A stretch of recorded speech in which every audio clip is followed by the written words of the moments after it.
Hello guys, welcome to my YouTube channel. അപ്പോൾ നമ്മളിനി ഇപ്പം മൂവ് അടിച്ചു, അതേപോലെ തന്നെ റൊട്ടേറ്റിംഗ് പഠിച്ചു. ഇനി നമ്മൾ സ്കെയിൽ എൻറ്റിറ്റീസ്, അതായത് ഒരു ഫിഗറിന് നമ്മൾ വലുതാക്കുക ചെറുതാക്കുക ആ പരിപാടി, അതാണ് നമ്മളിനി പഠിക്കാൻ പോകുന്നത്. അപ്പോൾ അതിന് ആദ്യം ഞാൻ ഒരു ഫിഗർ വരയ്ക്കുന്നു.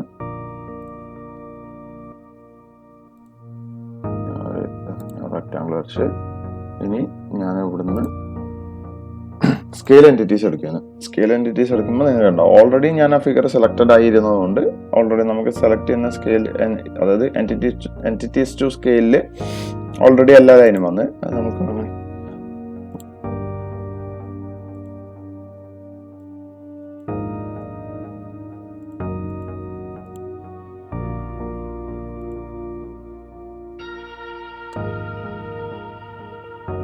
ഒന്നുകൂടി കാണിച്ചു തരാം.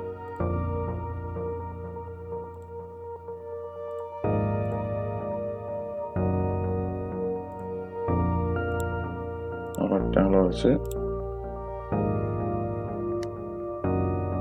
ഇപ്പം ഞാൻ സെലക്ഷൻ എടുക്കുന്നില്ല. അപ്പോൾ ഞാൻ ഒന്നും കൂടി സ്കെയിൽ എൻറ്റിറ്റീസ്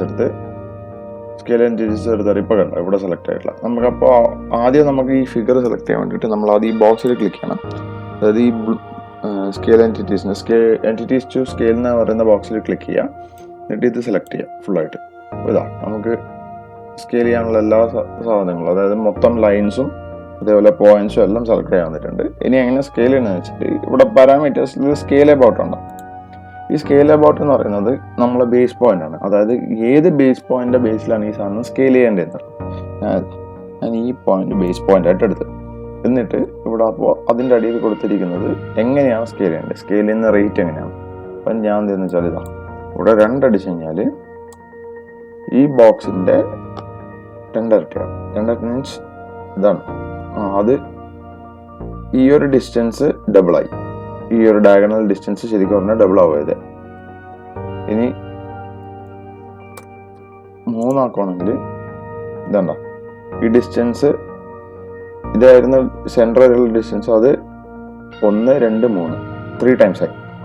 അതായത് ഈ സെൻട്രൽ ഡിസ്റ്റൻസ് എന്താണെന്ന് വെച്ചാൽ ഇവിടുന്ന് ഇവിടെ വരെയുള്ള ഡിസ്റ്റൻസ് ആയിരുന്നു, അത് 3 ടൈംസ് ആയി. 1, 2, 3. അപ്പോൾ ഇതിപ്പോൾ 3 പ്രാവശ്യം സ്കെയിലായി എന്നുള്ളതാണ്. ഇനി ഈ കോപ്പി എന്ന് പറയുന്ന ബട്ടൺ നിങ്ങൾക്ക് അറിയാം, മുന്നേ ഞാൻ അടുത്ത ടൂൾസിൻ്റെ അകത്ത് പറഞ്ഞിട്ടുണ്ട്. അതായത് നമ്മൾ ഈ കോപ്പി വെക്കുവാണെങ്കിൽ നമ്മൾ ഈ ചെറിയ സ്ക്വയറും കൂടി വരുന്ന ഫുൾ ഫിഗറിൽ ഉൾപ്പെടുത്തും, ഇല്ലെങ്കിൽ വരില്ല. അതായത് ഞാൻ കാണിച്ചു തരാം. ഇപ്പം കോപ്പി ഇല്ലാതെയാണ് ഞാൻ സ്കെയിലിംഗ് കംപ്ലീറ്റ് ചെയ്യുന്നതെങ്കിൽ ആ ചെറിയ ബോക്സ് പോയി, പകരം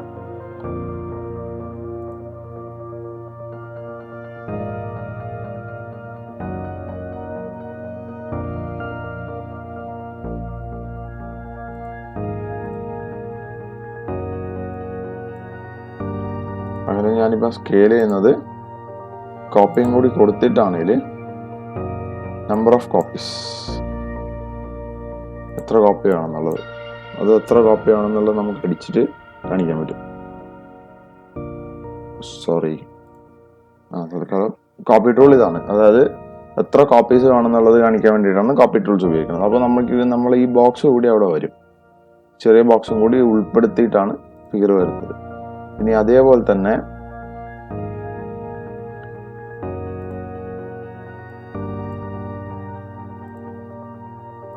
നമ്മൾ സ്കെയിൽ ചെയ്യുന്ന ബേസ് പോയിന്റ് ഇപ്പം ഞാൻ ആദ്യം കൊടുത്തതല്ലേ, പകരം ഈ സെൻറ്റർ പോയിന്റ് ഞാൻ ബേസ് പോയിന്റ് ആയിട്ട് കൊടുക്കുന്നതായിരിക്കും.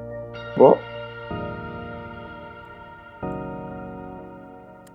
സ്കെയിൽ ചെയ്യുമ്പോൾ കണ്ട ഈ സെൻറ്റർ പോയിന്റ് ബേസ് ചെയ്തിട്ട് അതിന് ചുറ്റുമാണ് ഈ സാധനം സ്കെയിൽ ആവുക. അപ്പോൾ നമ്മൾ കൊടുക്കുന്ന ബേസ് പോയിന്റ് അനുസരിച്ചാണ് ഈ ഫിഗർ സ്കെയിൽ ആയിക്കൊണ്ടിരിക്കുക. അപ്പോൾ ഈ വീഡിയോ എല്ലാവർക്കും ഇഷ്ടപ്പെട്ടു എന്ന് വിചാരിക്കുന്നു. Good night.